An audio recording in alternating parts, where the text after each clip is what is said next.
Today on Studio G, we'll give you an update on the first Rebels Gift Day event and what you need to know to keep your devices connected on campus. We'll also be joined by Dr. Bondi, the paleontologist at the Natural History Museum. And then we'll take a look at UNLV's National Coming Out Day. Don't go anywhere. Studio G starts right now.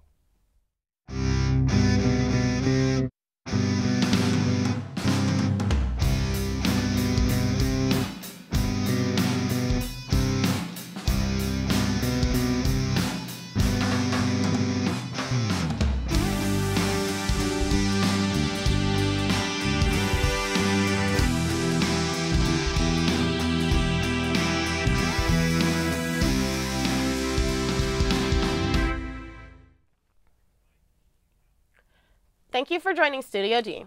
I'm Diva Carter. And I'm Sebastian Ross. For some students here at UNLV, acceptance might feel like a challenge due to their sexuality. UNLV recently celebrated National Coming Out Day, giving the LGBTQ community here on campus a space to feel welcome. Studio G's Sebastian Ross has more. National Coming Out Day focuses on empowering the LGBTQ community to feel more included within society. UNLV held their very own event for National Coming Out Day to make the LGBTQ community here on campus feel more welcome. Students organizing diversity activities held the National Coming Out Day event in the Student Union. We wanted to protect the identities of those who attended, but we spoke to Courtney, who supports the cause and believes that events like this will help shape the future. I think it's like kind of monumental thinking about the fact that people have to actually say what their identity is as of right now instead of just living lives where that doesn't have to be. And that's like something that we're hoping for in the future, right? We have these celebrations and like joyful gatherings so that we can like enjoy one another's presence and build community. But we're hoping in the future no one has to come out, that parents are like, okay, yeah, and like I still love you, right? Those who don't identify as LGBTQ may not understand the struggles of coming out, but one straight student appreciates the effort UNLV is taking. I think it's cool that the college itself is bringing people together who are lesbian, gay, whatever the case might be, because it shows that there is still a place for them in this college. I think it's really refreshing to see that the college is not like very exclusive but inclusive and lets people from all genres or walks of life come together. Despite the opportunity to come out, it can still be a challenge to those students. One of the event curators had some advice for those struggling to be open about their sexuality. I do know that there are other people who will support you. So maybe it's not your immediate family, but maybe it is just a friend or a pro staff person, or maybe one of us here at Spectrum, but we do support you. So if you are struggling with that and you just need to tell someone like, hey, this is me, this is how I feel, there's someone there for you to do that. For Studio G, I'm Sebastian Ross. So, Sebastian, you had a chance to check out this event. What was the most interesting thing you learned? I would say that, just because somebody has possibly a different outlook or viewpoint on life or just a different way of living their life, at the end of the day, we all have things that bring us together more than we have things that separate us. So, it was a great event. And now, moving on to UNLV's Connection, UNLV is implementing its new networking system that allows students access to secure Wi-Fi at thousands of universities across 85 countries. Diva Carter took the opportunity to visit with IT to see what perks this new Wi-Fi system has to offer. I'm Diva Carter, here with the Office of Information and Technology to find out more about your UNLV Wi-Fi system. Eduroam is a secure wireless network that will be replacing our UNLV secure network. It's available at many higher education institutions, so you will be able to use your ACE account to log into Eduroam wherever you are if there's another Eduroam network present. ASU, Boise State, many California colleges, and even some institutions on the East Coast have implemented Eduroam as their new Wi-Fi system. UNLV began this transition last spring, but it will officially take place this December. This will not only affect UNLV's main secure Wi-Fi, but it will also affect the network UNLV guests. UNLV Guest actually will be replaced with a newer, more secure UNLV network. Guests will be required to register via email and get a username and password, which will last for 24 hours. Clearing up both networks will allow for space for Wi-Fi to be able to move faster and better secure computer information. Network engineering is currently working to improve the school's Wi-Fi so that there are no longer any dead spots. It's more secure for our network, so it keeps hackers from having a window into our network. UNLV Secure used a different username and password than the ACE. Eduroam is nice that it uses your ACE credentials to log in. And once you've downloaded the certificate and logged in for the first time, that certificate will last for 18 months, and you will not have to re-register until that time. UNLV is working to keep students and faculty information safe by using ACE accounts. This will also allow for students to keep all of their information in the same place instead of juggling multiple passwords through their time at an institution. So if a student goes to wifi.unlv.edu on their device, there's a Configure Device button. There's also 2 areas where you can read about Eduroam and you can download instructions for your device. Just follow the instructions on screen, and if you have trouble, please contact the help desk. Our number is 702-895-0777, and we're always available at ithelp@unlv.edu. The benefit is consistent wireless access for classes. You don't want to be caught in class without a wireless connection, so connect now. I'm Diva Carter. Back to you guys in the studio. All right, now if you want access to UNLV's most secure network, you can download Eduroam at wifi.unlv.edu. So, Diva, I understand you already downloaded the new app. Tell me how it's been working for you. It's been working out great for me, actually. I get Wi-Fi all across the school. I was even able to use Wi-Fi down the street at Target, so I say you guys should go ahead and get it early before December comes and you have to wait on it. After the break, we have information on the Rebels Give fundraising campaign, and then we'll visit the Las Vegas Natural History Museum. We'll be right back with more Studio G.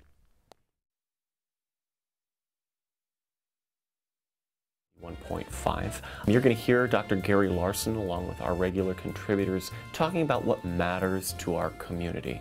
And not only what matters, but why does it matter?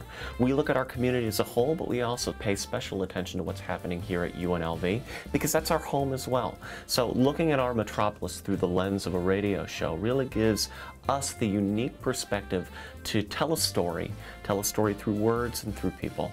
And I think it makes for a great program.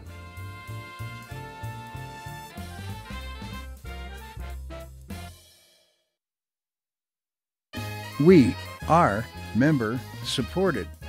KUNV 91.5, The Source. Here's why you should become a member. Become a part of the public radio family while keeping jazz alive in Southern Nevada. Every member receives a discount card to businesses and restaurants around the valley, along with a premium of KUNV branded items. Exclusive access to KUNV ticket giveaways for concerts and events, and private members-only events with prominent musicians such as Paul Taylor, Vincent Ingala, and many more. We are 91.5 The Source, and that source is you. So become a member today. The Rebel community was in the philanthropic spirit for the first ever Rebels Give campaign. With the goal of raising over $700,000 through donations, campaign organizer Corey Davis hopes to make an impact in the campaign's first year. Studio G's Tim Klein has more. Rebels Give is an initiative started by Corey Davis meant to inspire philanthropy through donations. Rebels Give is really kind of like a hyper fundraising campaign, so it's spread out over 2 days, 1,957 minutes, and the goal really is to teach the UNLV community, whether it's alumni, whether it's students, faculty, staff, about philanthropy and the role that philanthropy and fundraising has in producing an experience in higher education. Davis hopes students will be inspired to invest in not only their tuition, but extra organizations on campus as well. So students can donate. We always encourage student donations. you know, when you invest money in your education, you are paying tuition, but when you invest money in other programs like clubs and organizations, things like that, those all come from philanthropic support. So when students kind of take an active role in funding their education or aspects of their education, they have a greater role in making sure that it's a successful education. The event offers free food and beverages to those who wish to participate and also offers free entertainment as well. Students can make donations here on campus as well as online. And tonight specifically for students, we have neon breakfast going on at the Dining Commons. It's free, there's no admission. We are suggesting that you make a donation if you attend, just to $5. And it's going from 11 to 1. The 1,957 minutes dedicated to the cause are in honor of the founding of the University of Nevada in 1957. In addition, Davis has plans to expand Rebels Give even further. Most events are happening today and tomorrow because it's kind of that hyper campaign. Tonight we have some mixers going on around Las Vegas, mostly for alumni, but students are welcome to join as well. We have one in Henderson at Green Valley Ranch, at Pizza Rock.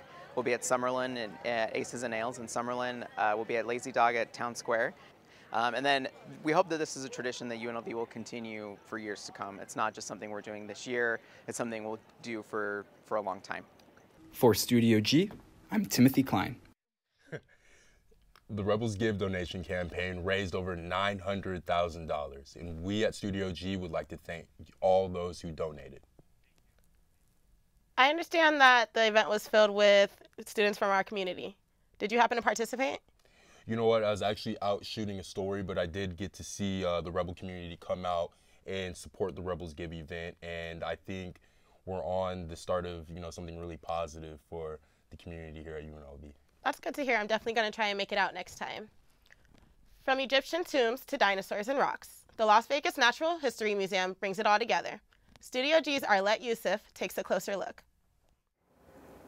The Las Vegas Natural History Museum is just 3 miles to the Strip near downtown.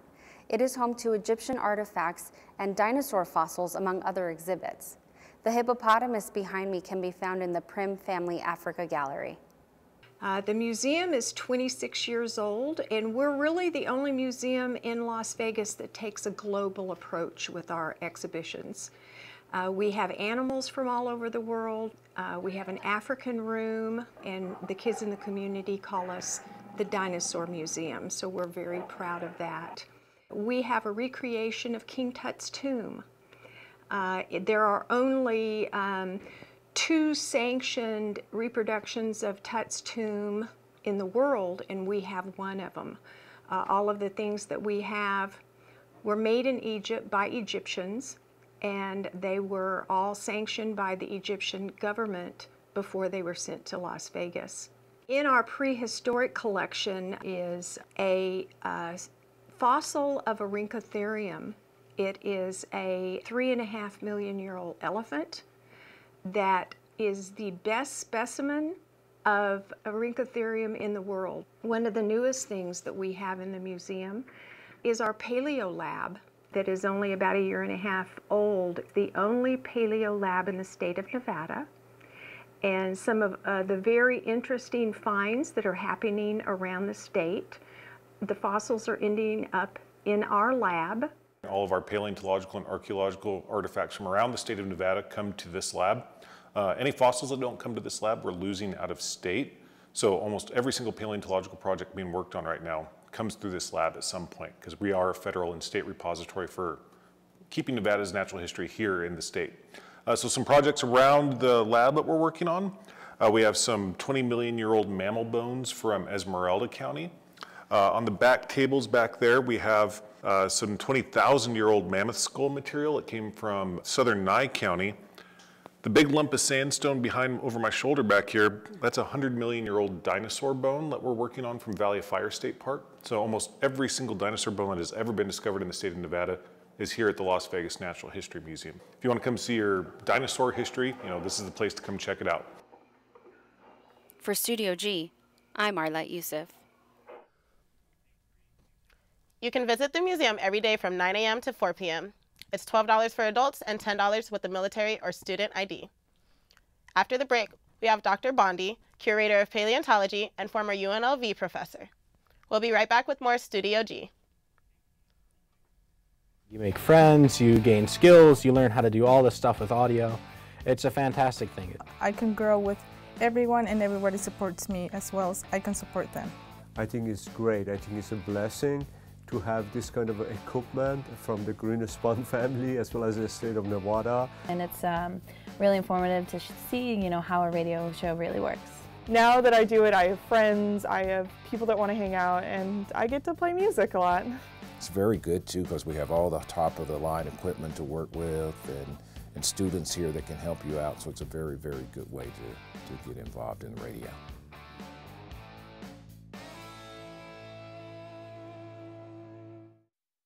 I really enjoy doing my show. I love all types of rock, and that's why I'm doing Rock Through the Decades. We play the 50s all the way to today's rock music or rock bands.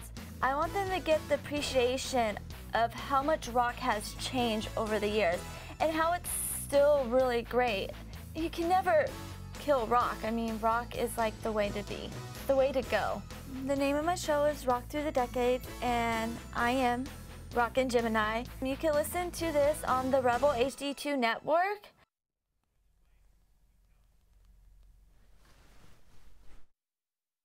And I'm here with Dr. Bondi. It was such a pleasure to meet him last week. I had to have him on the show today. Thank you so much for joining us. My pleasure.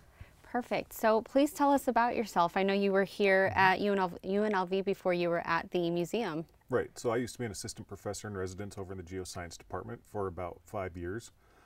Before that, I did my PhD here at UNLV. It just happened when I wrapped up my PhD, they liked me well enough to keep me on. And then I just recently made the transition over to the Natural History Museum as a curator. Perfect. And that's a new lab, right? The one you're working in? Relatively new, yeah. Only in the last couple of years that we've had our brand new Ditten Learning Lab.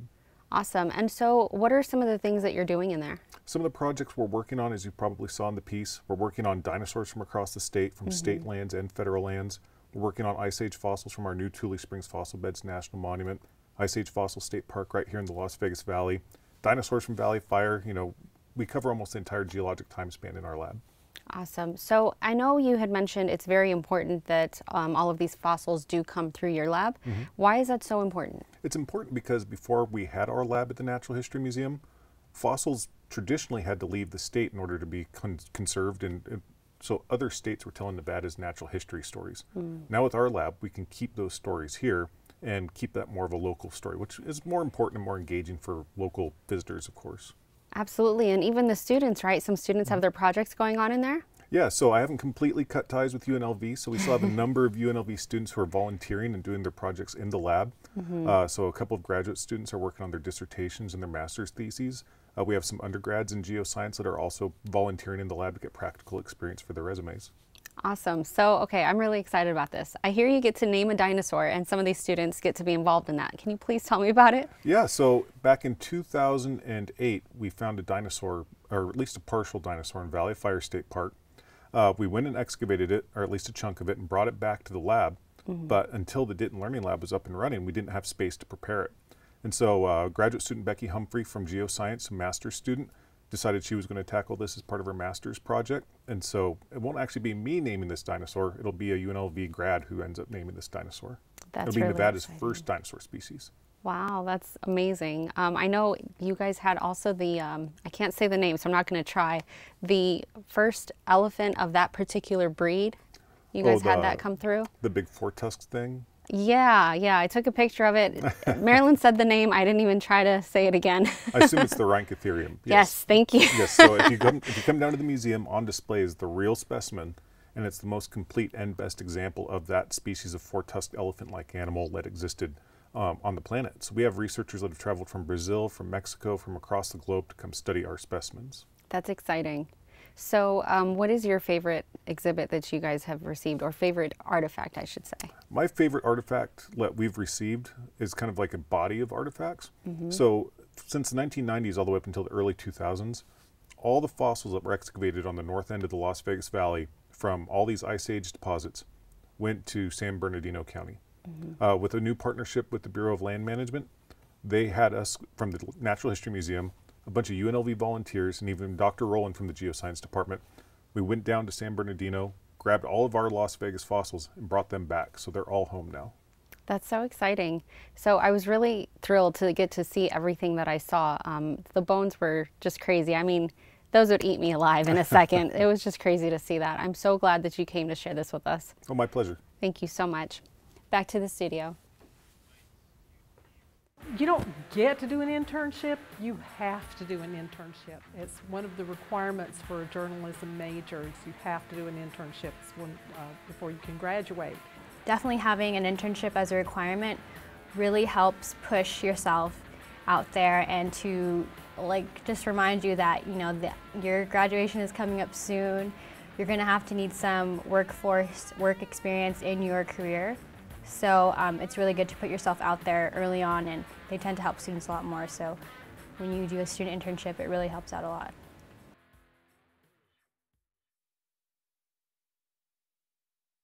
It's your boy Miles Lowe. It's your girl Scribe Cash. My name's Fabian Stefan. Perpetual Player One. And I'm your host, Brandy the Prince Madison. My name is Haley Rogers. From the Miles Lowe Midweek Show. Your Scribe Cash radio show. You can listen to Pixel Jam. Press start to play. And this is the Takeover. Rock on Rebel. On KUNV HD2. From the RebelHD2.com.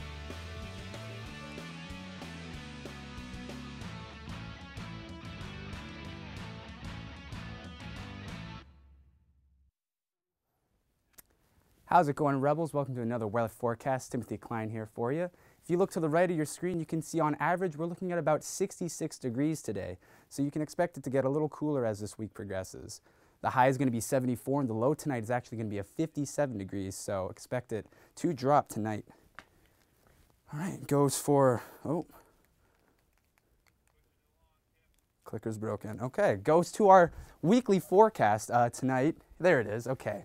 So it's going to be mostly sunny, step to the side so you can see here. And we're looking at Thursday, Friday, Saturday. Sun's going to pick up and the temperature is actually going to rise by about 1 to 2 degrees, but the low is going to stay at that same range in between 60 to 65. Takes us to this next. Okay, there we go. You can see no city in Las Vegas, no town has reached above 70 degrees today. So you can see that it's actually getting a lot chillier. Winter months are on their way. Brings us to Paradise, our beautiful campus. An average, like I said, 66 degrees. You're looking at visibility of about 10 miles and winds are at 6 miles per hour today. Humidity is a little low at 26%, but you can expect that to increase tonight when humidity is going up to 31% and our average degrees is going to be 64. So back to you guys at the studio. Oh. And here comes our picture of the day. Pictures, rather. We're going to have these. You can see these pictures up along the sides of the SU on the northern and southern walls, both inside and outside, brought to you by your CSUN Rebel Events Board. And this is going to be up for the next couple weeks in honor of our homecoming this week. So be sure to get out there and give those a look. Imagine walking into a public restroom and finding an infant laying helpless on the floor. That's what happened at one California Walmart this past weekend. Lisa Siegel has more. I have 5 grandchildren. I can't imagine throwing the baby away. Denise Wallace couldn't hold back tears after hearing a baby boy had been left abandoned in the men's restroom at the Walmart she shops at on East Carson Street in Lakewood. It happened last Monday. Wow, that's heartbreaking. Seriously, feel like my eyes want to water up. Now deputies need your help to find this man, not calling him a suspect, but a person of interest in the case. They say after combing through hours and hours of store security video and not seeing anyone carrying or holding a baby near the restroom, they believe the infant was possibly concealed in the man's backpack. The backpack appeared to be full on the way in, but on the way out, it did not look the same way that it did when he went inside. Now investigators say the child was left on a tile floor in the restroom and found by a shopper around 11:45 a.m. last Monday.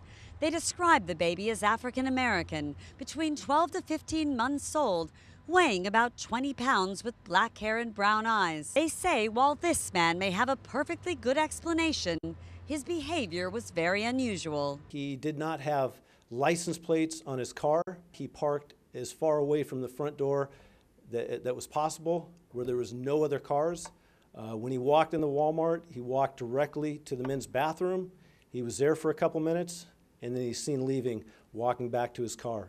And as he walked back to the car, he was walking at a very fast pace. Investigators say the man was seen leaving the store in this beige Jeep Grand Cherokee, but since no one has come for the baby or reported him missing, they say they need everyone's help. And many shoppers we talked with say for the sake of that precious child, it simply didn't have to happen like this. I mean, he could have taken the baby to a fire department, a church, a neighbor, anybody. But to leave it in a bathroom, that's, I mean, it's horrible. Police are still searching for the person of interest, and authorities ask anyone in the California area to keep an eye out.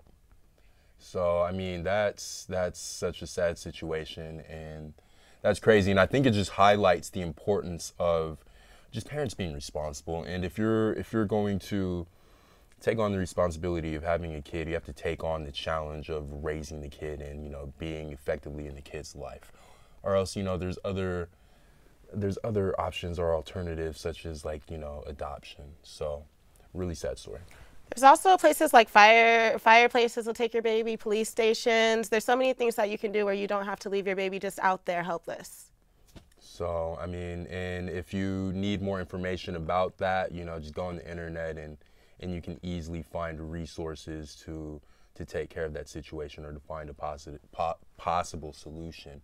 But talking to your family, your friends, anybody who's willing to help, especially somebody so young, a baby that can't do anything about it. Talk to somebody. So I know tomorrow coming up, we have a few stories that Studio G's been working on. One of them has been gun rights. Gun rights, that's a heavy topic. Personally, I don't know. I don't know if I need my neighbors and my besties walking around with, you know, with a pistol in their pocket, but. So we'll definitely touch upon that and more stories tomorrow in Studio G.